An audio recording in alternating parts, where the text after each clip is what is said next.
जो है।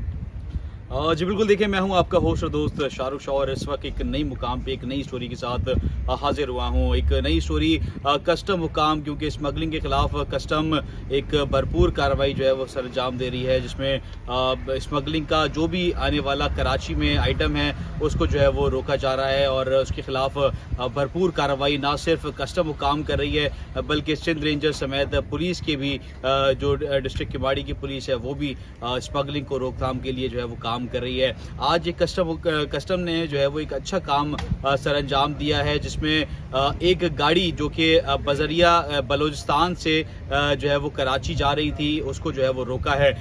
गाड़ी जो है वो होंडा सिविक थी, जिसको जो है वो इंटेलिजेंस मालूमात पे रोका गया और उसका जो है पीछा किया गया।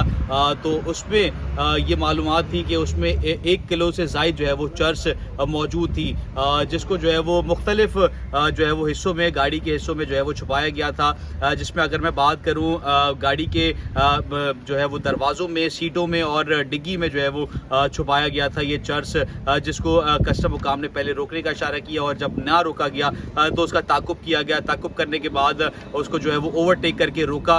तो फिर जो है वो ना सिर्फ मुलजमान को उतार के तलाशी ली गई बल्कि जब गाड़ी की तलाशी ली गई तो उसमें 1 करोड़ 1 किलो के से ज़ायद जो चर्स है वो बरामद हुई, जिसमें कस्टम हुकाम की जानिब से जो बताया गया है कि जो चर्च की मालियत है वो 9 करोड़ 45 लाख रुपए जो है वो बनती है, क्योंकि आला क्वालिटी की चर्च थी।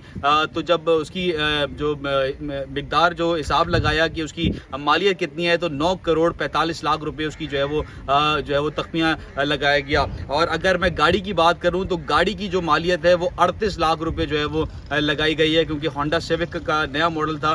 38 लाख रुपए जो है वो उसकी गाड़ी की मालियत जो है वो बताई जा रही है। जबकि कस्टम हुकाम ने जब दोनों चीज़ों की जो है वो लागत बताई तो तकरीबन 9 करोड़ 83 लाख रुपए ये दोनों चीज़ों के जो है वो बनते हैं। गाड़ी भी जो है वो जब्त कर ली गई है और जो स्मगल होने वाली चर्च थी उसको भी जो है वो जब्त किया है। मुलजमान, नामालूम मुलजमान के खिलाफ जो है मुकदमा दर्ज कर लिया गया है, जबकि कस्टम एक्ट के तहत इसके ऊपर फर्दर इन्वेस्टिगेशन जो है का सिलसिला किया जाएगा और इन मुलजमान को और इस जो चीज़ें जब्त की हैं, चर्च जब्त की है उसको जो है वो कस्टम एक्ट के तहत मुकदमा दर्ज करके उनको कस्टम जो कोर्ट है उसमें जो है वो पेश किया जाएगा। अपने मेज़बान शाहरुख शाह को दीजिए इजाज़त। किसी नए मुकाम पे किसी नई स्टोरी के साथ मुलाकात होगी, तब तक के लिए अल्लाह हाफ़िज़।